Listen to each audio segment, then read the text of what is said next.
नाजरीन अस्सलाम वालेकुम।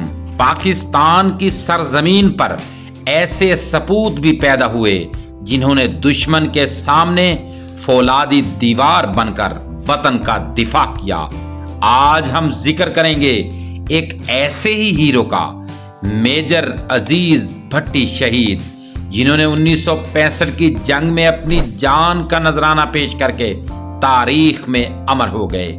मेजर अजीज भट्टी 6 अगस्त 1928 को हांगकांग में पैदा हुए। उनका असल नाम अजीज अहमद भट्टी था। उनके वालिद सरकारी मुलाजिम थे। क़याम पाकिस्तान के बाद वो अपने खानदान के साथ गुजरात यानी पंजाब मुंतकिल हो गए।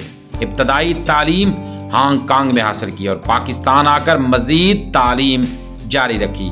1948 में उन्होंने पाकिस्तान मिलिट्री एकेडमी काकोल में कमीशन हासिल किया और 1950 में पंजाब रेजिमेंट का हिस्सा बने।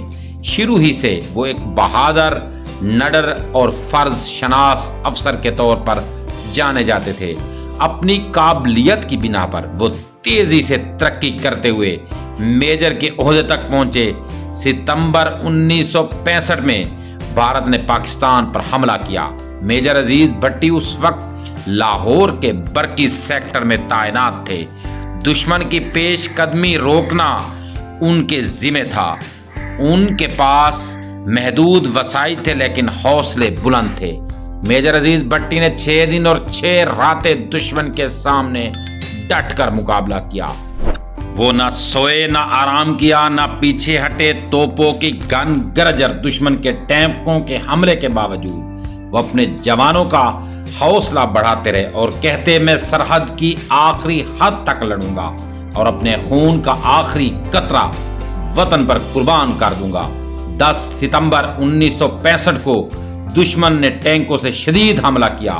मेजर अजीज भट्टी अपने मोर्चे में मौजूद थे। उन्होंने दुश्मन के टैंकों को निशाना बनाने के लिए खुद फ्रंट लाइन पर पोजीशन संभाली। इसी दौरान दुश्मन के तोप खाने से दागा गया एक गोला उन पर लगा और वो शहीद हो गए। उनकी शुजाअत पर पाकिस्तान ने उन्हें सबसे बड़ा फौजी एजाज निशाने हैदर दिया। उनकी याद में सड़कें, कॉलेजेस भी बनवाए गए। प्यारे दोस्तों, अगर वीडियो पसंद है वीडियो को लाइक करें, वीडियो को शेयर करें और चैनल को जरूर सब्सक्राइब करें। शुक्रिया।